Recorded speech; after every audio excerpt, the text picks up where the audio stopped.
I'm Sharon Hill from AusAid Manila. I just wanted to ask, because we had some discussions about how places like Kiribati are preparing their populations for migration, for immigration. But I was wondering if the countries that are, what kind of preparation is expected from the countries that are accepting these populations, given the expected bulk of the migrants that are coming in? It's a particularly good question, I think, for Australia and New Zealand, who have been considering this in policy terms, I think, more seriously than other possible receptive countries. And I wonder in that regard, Dr. Mokuma, do you have any comments on that? In relation to Australia and New Zealand, Australia has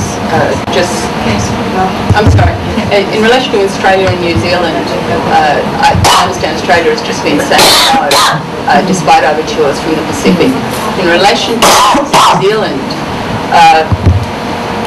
although it's widely reported they are accepting 75 Tuvalu people a year, and under their immigration policy, the PAC, what is it, the Pacific, anyway, under their immigration policy, it's actually, and that is on the basis of them being environmental refugees. In fact, that's actually not the case. They do have a migration policy, 75 is the cap limit, but there are a lot of other restrictions in terms of them having a job in New Zealand and then having qualifying other criteria. So my understanding is in that case, no, they're not. There really isn't that sort of progression. Actually, and a few days ago as well, the UK, Britain, put out a notice saying they're going to have to revise their immigration policy, I think, following the financial crisis. Did anyone else know more about that than I did? Well, basically, what they're telling is the economic crisis right now will impact increasing of immigration to UK in the next few years. Okay. So that would impact within the EU itself. Yeah. So the more so those with external countries going in. Let me add a point to this previous discussion, though, about countries preparing to receive environmentally induced forced movement. I will come back to the Kiribati statement in September at the UN. What they did not say is, we asked the world to establish environmental refugee category. What was most interesting is they said, we have the categories. Labor is the category. Labor movement. Permanent labor immigration, such as Philippines to Canada, Philippines to Australia, and so forth. Let's use that category. Let's train our workforce before they go, so that when they arrive, wherever they are, they can be integrated into the workforce through the labor migration mechanism. I thought that was the other, not so subtle, but rather brilliant piece of that statement. Rather than trying to open up a long-range, multi-year discussion on the category, which may get eventually resolved, to put us in the category and help us work in that category for you. That Kiribati statement was one of the most interesting connections between migration, climate change, and disaster preparedness that I had seen. It's only about a month old. Other comments on this discussion? Yes, from the back of the room. I just wonder if you can hear me rather than trying to fight my way up to the microphone. My name's Moana Irawini. I'm from New Zealand. I'm not actually representing a government department, but I'm from one of our largest cities, a huge population of 400,000, which I suppose is a little town here, a little village probably. But our population has been made up of migrants since 1840, of course, with the British when they first came, and we still consider them to a certain extent immigrants because they're still coming. But that side, when that statement was made by the Kiribati Prime Minister or President, that was widely reported in New Zealand, and then it fell into a great big chasm, sort of like just disappeared. Now, these are not big numbers, and we can support and sustain them. We are a receptive nation, I believe. I think we're a little bit more open than Australia has been. No offence. 12 years of power.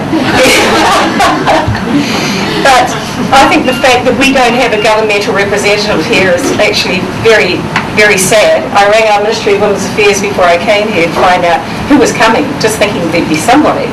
Nobody's coming from anywhere there, and I'm hoping they're coming to this next global forum that you've just been mentioning, because we do have to look at our responsibilities. We're just a small nation, but we've already, just in the time I've been here, I've met up with so many people who've got sons, daughters going to study in our country.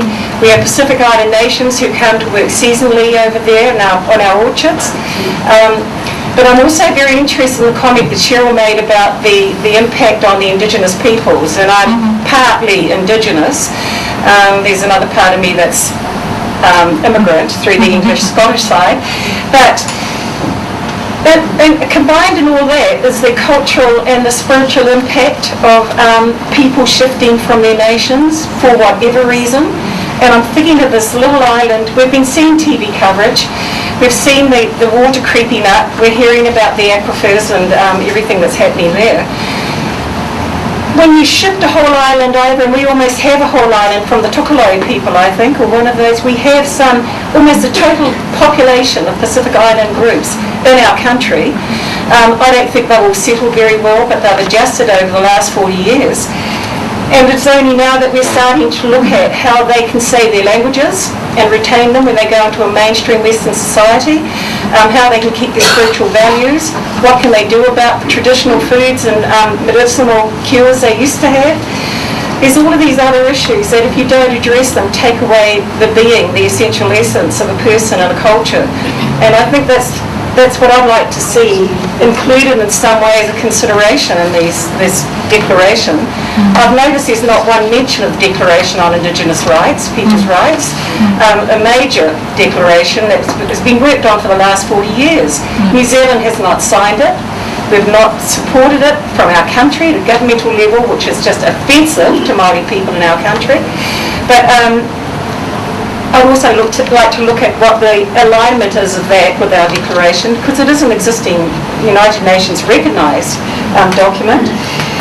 And bottom line, doesn't really respond to anything because I don't know enough about what's happening governmental. I was just sharing with a friend over here that one of the major departments in our country that could be accused of a bit of corruption is our immigration department. And we like to think that we're quite sort of corruption-free. We're amongst the top 10 somewhere. But that's been one of the major departments that's had a lot of attention paid to it in terms of things not working out too well. So I'll just leave it there. Thank you. Thank you very much. Another hand from back of the room.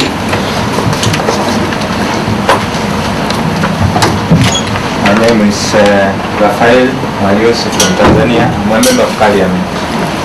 I wanted to make a small contribution to this discussion on migration, and I want to talk about two levels, or three. Tanzania has been a recipient of migrants from Burundi and Rwanda, and after doing what we call environmental audits, we realized that there has been major environmental degradation on the host nation, Tanzania, in terms of resource degradation, water resources, forest resources, but also there has been a lot of impact on the local communities. As a matter of fact, the local people have been more disadvantaged in terms of what they lose in terms of land resources, forest resources, water resources, so that after the immigrants move away or go back home, we are left with almost destitute, and the local people are really impacted very heavily. So what we are now saying is, if we were to receive, and that is a government position, if we were to receive migrants again, we would demand an impact assessment, environmental impact assessment to be done to the incoming community and looking at the local environment.